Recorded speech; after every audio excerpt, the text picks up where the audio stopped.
გამარჯობა. მოდი დღეს ვისაუბროთ საგვარეულო განმეორებითი კარმული სცენარები ადამიანების ცხოვრებაში. საგვარეულო სცენარები ეს არის პროგრამა, რომელიც არაცნობიერის დონეზე ყალიბდება წინაპრების გამოცდილების გავლენით. საგვარეულო განმეორებითი სცენარები ეს არის ფსიქოენერგეტიკული და კარმული დინამიკა, რომელიც თაობიდან თაობას გადაეცემა. ხშირად გაუცნობიერებლად. ესენია ის პატერნები, რომლებიც როგორც ჩრდილი თანსდევს ოჯახურ ხაზს და გავლენას ახდენს ჩვენს ცხოვრებისეულ არჩევანზე. ურთიერთობებზე, ჯანმრთელობაზე, ფულთან ურთიერთობაზე და შინაგან თავისუფლებაზე. რა არის საგვარეულო განმეორებითი სცენარი? ეს შეიძლება იყოს ქცევითი შაბლონი. მაგალითად, მსხვერპლის როლი, ავტორიტარიზმი, მიტოვება, ემოციური მემკვიდრეობა, როგორც არის სირცხველი, დანაშაულის გრძნობა, შიში, ტრამვული გამოცდილების გადაცემული კოდი, მაგალითად, ომის გადატანა, შიმშილი, დევნა, რწმენები და ფარული აკრძალვები, როგორც არის ფული ცუდია, სიყვარული ტკივნეულია, დაუსრულებელი ისტორიები და განდევნილი ნათესავები, საგვარეულო და განდევნილი ნათესავები. როგორ შეიძლება რომ ამოვიცნოთ განმეორებადი სცენარი? პირველი ეს არის ცხოვრებისეული რეპეტიცია. გიწევს ერთნაირი ტიპის ადამიანებთან ურთიერთობა, ერთნაირი ურთიერთობების ან სიტუაციების განმეორება, მაგალითად, ყოველთვის მიგატოვებენ, ან ყოველთვის შენ ხარ ინიციატორი, რომ უნდა მიატოვო, ან შენ მიატოვებ. მეორე, ეს არის ბლოკები რეალიზაციაში. თითქოს რაღაც გაუცნობიერებელი ძალა გაბრკოლებს, რომ გახდე წარმატებული, ბედნიერი ან თავისუფალი. მესამე, ემოციური მემკვიდრეობა. გრძნობ ემოციებს, რომლებიც თითქოს არ ეკუთვნის მხოლოდ შენ გამოცდილებას. განსაკუთრებით ეს არის დანაშაულის გზნობა, სირცხველი და სევდა, რომელიც აბსოლუტურად შეიძლება რომ თქვენი არ იყოს. მეოთხე, ეს არის ნათესავების ისტორიის ანარეკლი. შენი ცხოვრება გავს დედის, ბებიის, მამის, ბიძების, რომელიმე ბიძების, პაპის ისტორიის გარკვეულ მონაკვეთს. რა არის კონკრეტული მაგალითები განმეორებითი სცენარის? ეს არის ქალის საგვარეულო ხაზზე. თუ კი ყველა ქალი მარტოხელაა, ან ქმრებმა მიატოვა, ქალები ვერ ახერხებენ ფინანსურ დამოუკიდებლობას. კაცის საგვარეულო ხაზზე მამაკაცები ვერ ახერხებენ ემოციური სიახლოვის შენარჩუნებას, ხშირად აქვთ ფარული ან აშკარა აგრესია. ფულთან დაკავშირებული სცენარი, თაობები გარბიან ფულისგან, ან მუდმივი დანაკარგები, ვალები, გაქცევა პასუხისმგებლობისგან, რაც ყველაზე მთავარია. სხეულის დონეზე იგივე დაავადებები, მაგალითად გულსისხლძარღვთა ან რაიმე სხვა ფსიქოსომატური განმეორებადი თაობებში. ფსიქოლოგიის კუთხით და ჩემს პრაქტიკაში ხშირად ვხვდები განმეორებად ცხოვრებისეულ სცენარებს. ხალხი მას ბედს, უიღბლობას ან ცხოვრება ასეთია, ყველა იგივეს გადის უწოდებს. ზოგჯერ კი ისინი მას ოჯახში წინაპრების არსებულ ნეგატიურ სცენარს ან მოვლენებს უკავშირებენ. მაგალითად, ოჯახის ყველა მამაკაცი ადრე კვდება, ან სვავს, ღალატობს, რაიმე დაავადებებით კვდება, ქალები შორდებიან ქრებს და თავად ზრდიან შვილებს, როგორც მარტოხელა დედები. ქმრის არჩევისას გოგონა ყურადღებას აქცევს ახალგაზრდა მამაკაცს, რომელიც მამამისის მსგავსია. ახალგაზრდა მამაკაცი ეძებს ცოლს, რომელიც დედამისის მსგავსია. რატომ ხდება ესე? ყველაფერი ძალიან მარტივია. ისინი ბავშვობიდან იცნობენ და იციან მსგავსი თვისებები და შესაბამისად კომფორტულად გრძნობენ თავს, კომფორტის ზონაა მათთვის ეს. არსებობს კიდევ ერთი ვარიანტი, როდესაც ადამიანს სურს შექმნას ოჯახი, რომელიც მისი მშობლების სრულიად საპირისპიროა. ის გულწრფელად ცდილობს, რომ საგვარეულო ბედი მასთან არ განმეორდეს. თუმცა შედეგად ის ამას ერთი ერთში იმეორებს. სწორედ იმიტომ, რომ ახალი ურთიერთობების აგებისას მან ოჯახური სცენარიდან გადაუხვია და შესაბამისად უნდოდა მას ეს თუ არა იმეორებს იგივეს. ანუ აქ იგულისხმება ის, რომ წინააღმდეგობას როდესაც უწევს. გაცნობიერებული მიმღებლობა სხვა რაღაცაა, მაგრამ როდესაც ეწინააღმდეგები, მაგ შემთხვევაში შეიძლება ამბობ, რომ მე არ გავიმეორებ და არ მინდა გამიმეორო იგივე, მაგრამ ზუსტად ის საგვარეულო გაკეთებინებთ იმას, რომ გამეორებინებთ იგივე, როდესაც არის წინააღმდეგობა. ჩვენი ცხოვრება მრავალი მოვლენებისგან შედგება, რომლებიც კვლავ სტოვებს ჩვენს მეხსიერებაში და გავლენას ახდენს ჩვენს ქცევებზე მომავალში. თუ ჩვენ წარსულში რაღაც ნეგატიური გამოცდილება გქონდა, ამან შეიძლება გამოიწვიოს ის, რომ მომავალში თავი ავარიდოთ მსგავს სიტუაციებს, ან გავიმეოროთ ისინი იმავე წარსულის გამოსასწორებლად. მაგალითად, თუ კი ბავშვობაში მოხდა რაღაც და თქვენ გაბრაზდით და ეს იყო ტრავმირება თქვენთვის, შეიძლება რომ გახდით ჩაკეტილები და უნდობლები ადამიანების მიმართ, რომელმაც შეიძლება განმეორებადი სცენარის სახე გამოიწვიოს თქვენსავე პირად ურთიერთობებში. საგვარეულო სცენარის ფორმირება ხდება რამდენიმე არხის მეშვეობით. ესენია გენეტიკური, ქცევითი, ამაში შედის ტრადიციები, დამოკიდებულებები, ღირებულებითი ორიენტაციები და მესამე არაცნობიერი არხი. ეს არის სამი ერთ-ერთი ძირითადი არხი. მოდი ახლა განვიხილოთ ეს არხები სათითაოდ. პირველი გენეტიკური სცენარი. გენეტიკური სცენარი ეს არის წინაპრებისგან გადმოცემული არა მხოლოდ ფიზიკური გენები, არამედ ქვეცნობიერი და ენერგეტიკული კოდები, რომლებიც იწერება უჯრედულ მეხსიერებაში და გავლენას ახდენს ჩვენს ფსიქიკაზე, ჩვენს არჩევანსა და ქცევაზე, ჯანმრთელობაზე, ჩვენი ცხოვრების სიუჟეტზე. იგი მოიცავს როგორც ბიოლოგიურ გენეტიკას, ასევე ფსიქოგენეტიკასაც და კარმულ გენეტიკასაც. ანუ ესეც იყოფა სამ ნაწილად.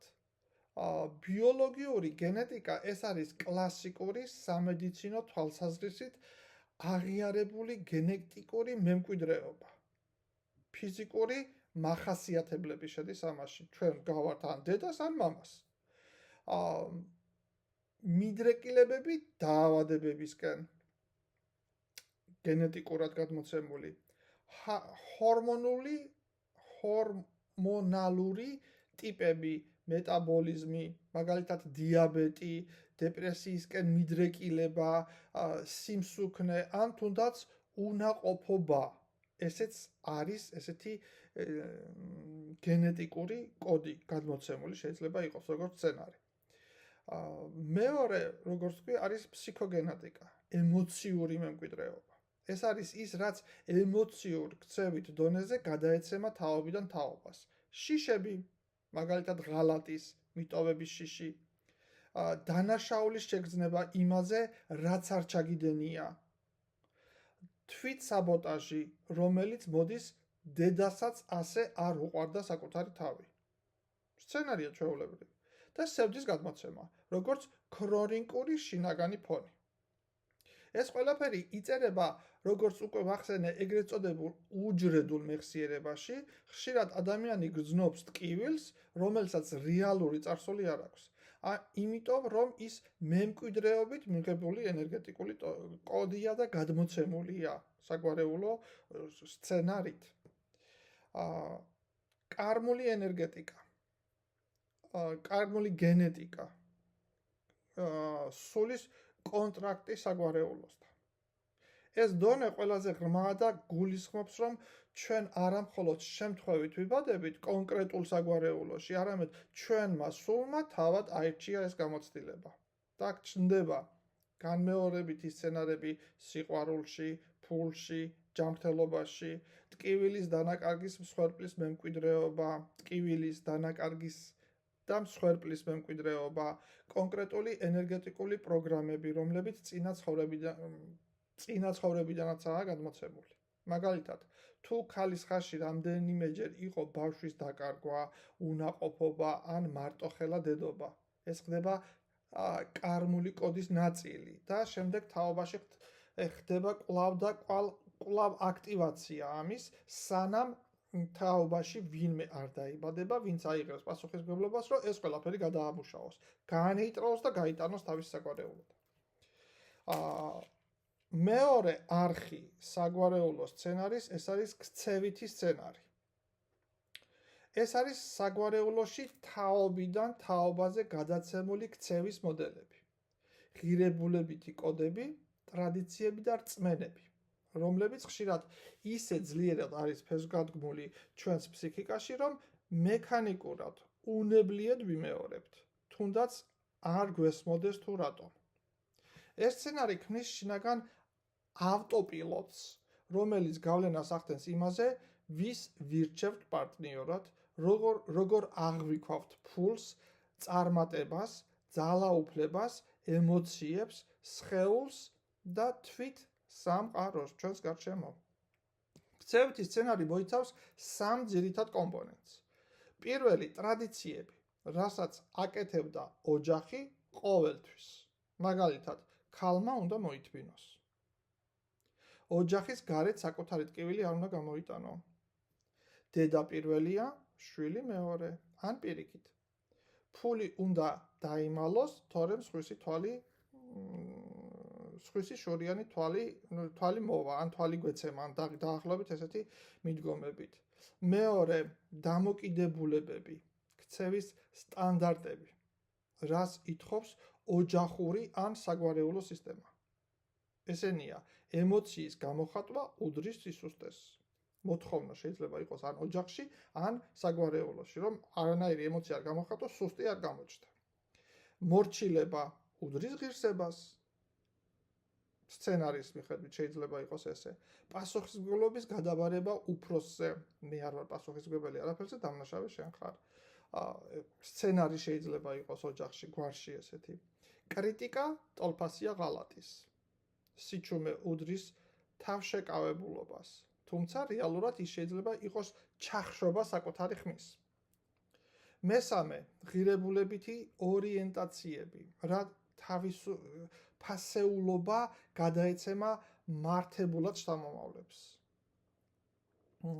ქალი ტოლფასია უდრის მზარეული, დედა მსხვერპლი. მამაკაცი უდრის მარჩენალი, დისტანციური, უხმო, გმირი.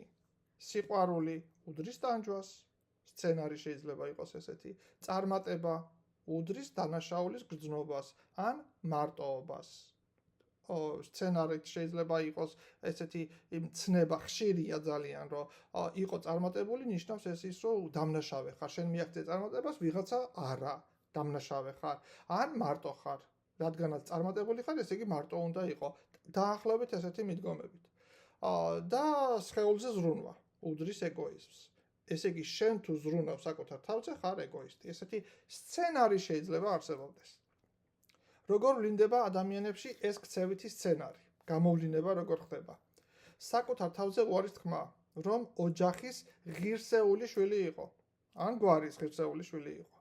შინაგანი კონფლიქტი, მინდა თავისუფლება, მაგრამ შიში მაქვს, რომ დედას ვუღალატებ. გამოვლინებები ესეთია, ფსიქოლოგიური. საკუთარი ცხოვრების გადადება მშობლების ზრუნვის ხარჯზე. მიუწვდომელი სტანდარტების დაუსრულებელი შესრულება. ანუ რაღაც იდეა ფიქსი, რომელიც ამ დროს შენიც არ არის, მაგრამ მთელ ცხოვრებას წირავ ამის შესრულებას. ურთიერთობებში მსხვერპლის, მარჩენალის, დამნაშავის როლების თამაშისკენ მიდრეკილება. ეს ყველაფერი ფსიქოლოგიური გავლენაა. და რა თქმა უნდა, ამას ყველაფერს ანუ ქცევის სცენარებს აქვს თავისი შედეგობრივი გამოვლინება ადამიანის ფსიქიკაში. შინაგანი ხმა მუდმივად თუ კი ჩაგძახით, ასე უნდა იყოს, თორემ ცუდი ადამიანი ხარ. თუ კი გესმით, ესეთი ხმა, ვინმე ჩაგძახით. დაბნეულობა და გაურკვევლობა პირად ღირებულებებსა და საგვარეულო ხმას შორის. ღრმა შიში თავისუფლებასთან დაკავშირებით. თუ მე არ გავიმეორებ მათ გზას, მივატოვებ მათ, ანუ ვუარყოფ მათ სირცხვილი დანაშაულის შეგრძნებასთან არის პირდაპირ კავშირში, ფსიქოლოგიურ დონეზე.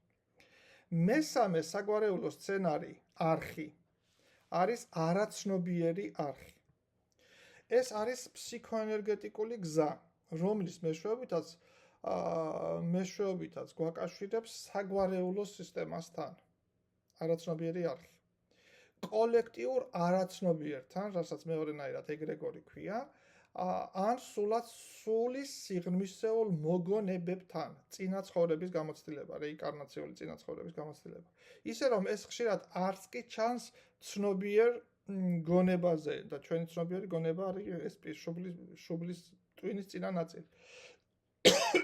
ეს არხი მოქმედებს უხილავად, მაგრამ ძლავრად. ის არ გვეკითხება გსურს თუ არა, შენ გსურს თუ არა, ის უბრალოდ ჩართულია, არსებობს ჩვენში და ნებისმიერ წამს შეიძლება გააქტიურდეს. ამის გავლენით, მისი გავლენით, ამ არხის გავლენით, ვიმეორებთ გარკვეულ ქცევებს, ვამყარებთ ერთნაირი ტიპის ურთიერთობებს, ან უცნაურად ვიზიდავთ რაღაცას, რაც თითქოს ჩვენს ცხოვრებასთან კავშირი, რასაც არანაირი კავშირი არ შეიძლება გქონდეს ჩვენ ცხოვრებასთან. ისე მივიზიდოთ რაღაცეები. როგორ მუშაობს არაცნობიერი არხი? პირველი უჯრედული მეხსიერება, ეპიგენეტიკურ დონეზე.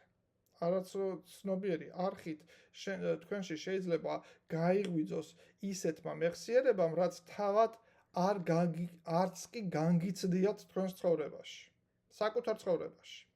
მაგალითად, ბებიის ტრამვამ, ან დის ემოციურმა მიტოვებამ, ან კიდევ რომელიმე საგვარეულო ნათესაობის გადაუმუშავებელმა ემოციამ, ან სცენარმა. რადიკალურად არც კი იყოს თქვენი ცხოვრებაში მიღებული ტრამვა ან რამე გადაწყვეტილება, მაგრამ ეს არის ესე ზუსტად იმ ქვეცნობიერის სცენარი, რომელმაც უცებ მომენტალურად ჩათვალო, რომ უნდა გაიღვიძოს. მეორე ხდება სიმბოლოებითა და მეტაფორებით. თუკი ამჩნევთ, რომ ხშირად ხედავთ ერთსა და იმავე სიმბოლოს, იეროგლიფს, სიმბოლოს, ნებისმიერ რამეს, გესიზმრება გარკვეული კონკრეტული სახეები ან გიტაცებს კონკრეტული ისტორიული ეპოქა, სიუჟეტი. ეს თქვენი არაცნობიერია, რომელიც მეტაფორული ენით გესაუბრება თქვენ. მესამე არის ენერგეტიკული მიმღებლობა. არაცნობიერი არხი ხსნის კარს უცხო ენერგეტიკული ზეგავლენებისთვის, მაგალითად ენერგეტიკული ვამპირები. ხო ვისაუბრე ამაზე. საგვარეულო სირცხვილის შეგრძნება, ან უკვალოდ მიწებებული შიშები, უგზო უკვლოდ მიწებებული შიშები, გეშინია და არც ის გეშინია. როგორ ვლინდება არაცნობიერი არხი პრაქტიკულ ადამიანებში? ეგრეთ წოდებული ემოციური რეზონანსით. ვიღაცის ტკივილი შენში იგრძნობა და ისმის ისე თითქოს რომ შენს თავშია ეს ყველაფერი. გაუცნობიერებელი ლოიალობით. შესაძლოა რომ იმეორებ იმ ადამიანის გზას, რომელიც ჯერ ვერ გასცდა საკუთარ ტრამვას. და თქვენ შეიძლება გქონდეთ იმ ადამიანის მიმართ ლოიალობა. ხშირად ეს ხდება დედაზე და ბებიაზე. უფრო მეტად ბებიაზე. ქალების შემთხვევაში და ბიჭების შემთხვევაში ბაბუაზე, ძალიან ნაკლებად ბებიაზე, უფრო ბაბუაზე, ბიჭების შემთხვევაში და ქალების შემთხვევაში ხშირად არის ბებიაზე ლოიალობა, ძალიან ხშირად. სიზმრები, ხილვები წარსულზე, სიმბოლოებზე, გარდაცვლილ ადამიანებზე, დაუკავშირებელი ემოციები, უეცარი შიში, სევდა, ბრაზი, რომლის ობიექტი ვერ განისაზღვრება და ვერც კი შეიძლება მიაწეროთ და დაუკავშიროთ ვერავის და ვერაფერს. ალბათ უკვე მიხვდით, რომ ეს ყველაფერი ჩვენს ზრდასრულ ცხოვრებას აყალიბებს. ზოგი საგვარეულო სცენარი მუდმივად წრეზე სირბილს გავს, საიდანაც გამოსავლის პოვნა გსურს. როდესაც ადამიანი იწყებს იმის გაცნობიერებას, რომ მისი ცხოვრება რაღაც სცენარის მიხედვით ვითარდება, ავტომატურად დგება ის პერიოდი და მას ეძლევა არჩევანის საშუალება. იცხოვროს ისევ ამ სცენარის მიხედვით, თუ არა, თუ გამოვიდეს ამ სცენარიდან. ხო და რას ირჩევ შენ? სხვისი ცხოვრების ცხოვრებას, თუ იმას, რომ შენ თავად იყო პასუხისმგებელი საკუთარი ცხოვრების და შენვე მართო საკუთარი ბედი. კონსულტაციისთვის მომართეთ პირადში. მადლობა.